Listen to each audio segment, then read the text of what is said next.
Hello everyone.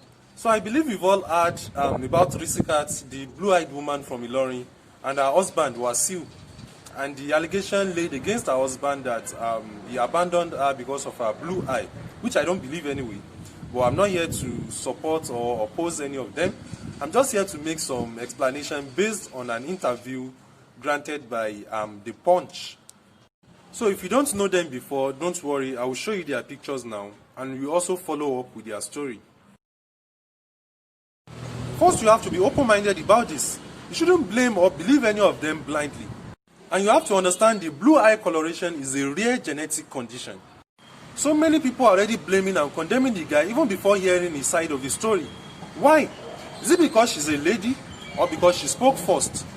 In this video, we will only be stating facts based on what we hear, what we see, and what happens. So the major thing Risikat and every other person is claiming is that this guy left her because of the blue color of her eye and that of her children's. Whereas Wasiu, who is the husband, is counter-claiming and specifically making it known that he married her because of the blue coloration of her eye. Ojú yẹ gangan tó níyẹ náà mo fi like tí mo fi fẹ́ ní gẹ́gẹ́ bíi pé ọkọ àti ìyàwó àti ń bá ìfẹ́ ara wa lọ.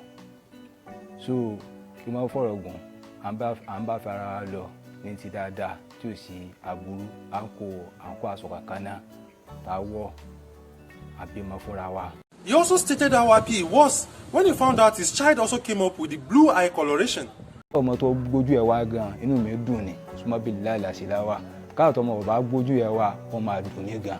And then Risikat and her mother further alleged that Wasiu's family were working against their marriage and advising him against his wife because their children also came up with a blue-colored eye. Mo gbọ́ rí pé wọ́n sọ pé ọkọ mi sọ pé mi ní tẹ́lọ́rùn ni òun ṣe fi mí lẹ̀ pé kò ń ṣe torí ojú o. Ìkà tó ṣẹlẹ̀ ni pé torí ojú ni o. Torí ìgbà tí mo wà lọ́dọ̀ ẹ̀ tí mo bímọ kọ́kọ́ tó fojú jọ mí tí mo tún bẹ̀rẹ̀ kejì tóun náà jọ mí mo rí pé àwọn family ẹ̀ ń sọ fún un bákan pé àwọn ò láìkì irú ojú yìí náà lòun náà ṣe ń hùwà tí ń hù. Bàbá Wasiu wá ń sọ fún Wasiu pé ṣerú ojú yìí lọ́mọ bí lọ kódà torí ẹ̀ ní èjé kóun ó gbé ọmọ yìí táwọn ọmọ tójú wọn dẹ́rù bá yẹn wọ́n gbin gbogbo nǹkan yẹn sí ọkọ lẹ́mìí ọkọ ṣáyà sí mọ́ títí. Before we proceed, one thing we have to know is that this kind of allegations are not normal in the real sense, but very common in marriages, and which are most times false. They are most times just hearsays and assumptions based on actions and reactions. And Wasiu further refuted the claim, saying none of his immediate family talked against the blue eye, which may not be true. Mo fi tí bẹ́ẹ̀ Al-Qur'ani àwọn òbí mi ò sọ fún mi pé ojú tọmọ yẹn ní níbi kí n filẹ̀ èmi ló sì gbèsè pé ojú tó ní mo fi ọmọ ilẹ̀ tí ojú tó ní yẹn gangan náà mo fi ọmọ yẹn gẹ́gẹ́ ọmọwé ọdẹ rí náà ojú yẹn dẹ̀ kílẹ̀. Wasiu further added that what caused the real misunderstanding between him and his wife wasn't the blue eye but her attitude, which I kind of believe. Ìwà tó ti wù fún mi pé tí ń wù rédèrèdè kankan ìdá náà lọ kọ́ sí ìjà. Believe not in the sense of blaming the woman to be the cause of the misunderstanding, but believe in the sense that it is attitudinal and not about the eye, which is normal in every marriage.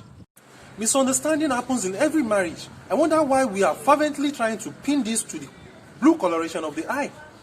I'm not really concerned about how the rest of the event unfolded and the stories behind it, because as a matter of fact, we can't really tell who is telling the truth and who is lying by the little we see. But one fact I want to establish here is that misunderstandings happen in marriages, whether you have a blue eye, whether you have a black eye, whether you have a red eye. So fervently trying to pin this to be because of the coloration of the eye may seem unfair to the guy and may insinuate an act of blackmail.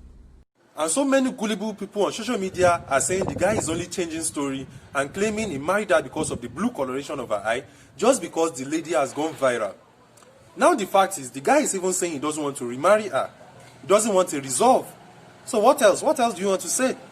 Tí mo bá ní ká pa sí lọ́kọláya ọmọ ẹ̀yẹ kì í ṣe kò ní gbọ́rọ̀ rárá tọ́ sí mi ní ẹnu. Kádà ọ̀rọ̀ yóò bá mọ́ lè tú báyìí. Pé tí mo bá ní mo gbà padà, ìjọ ọmọ wù fún mi náà tó fi di ọjọ́ alẹ́ tágbò fi dé kì í ṣe ẹnìkan tí máa ń gbọ́rọ̀ pé a fẹ́ra wa tó òṣèlú pé kàn pé wá nǹkan tá a jẹra náà nìyẹn. wọ́n wọ́ láàgìgì wọ́n wọ́wọ́ gègé táfẹ́ máa gbà lọ́wọ́ àwọn èèyàn náà fi èmi gan tí mo jà lé àwọn ọmọ tí mo sán náà ní tí gbogbo dúkìá mi parẹ́ tí ní kankan máa ti sìn báyìí lọ sọ́dẹ̀ ní ìwà ìpẹ́ dàpọ̀ ràn mí lọ́wọ́ nǹkan gbìyànjú apá mi pé tòun ra wọ́n sọ́dọ̀ ọba.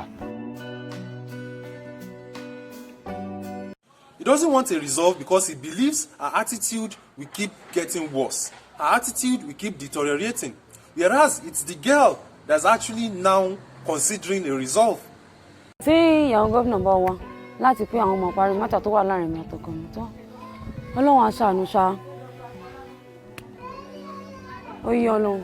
So this will establish the fact that the earlier misunderstanding about the marriage was not because of the blue coloration of the eye, but it is purely attitudinal. I'm not saying whether it was because of the attitude of the woman or because of the attitude of the man, but the fact is that it is not because of the eye coloration.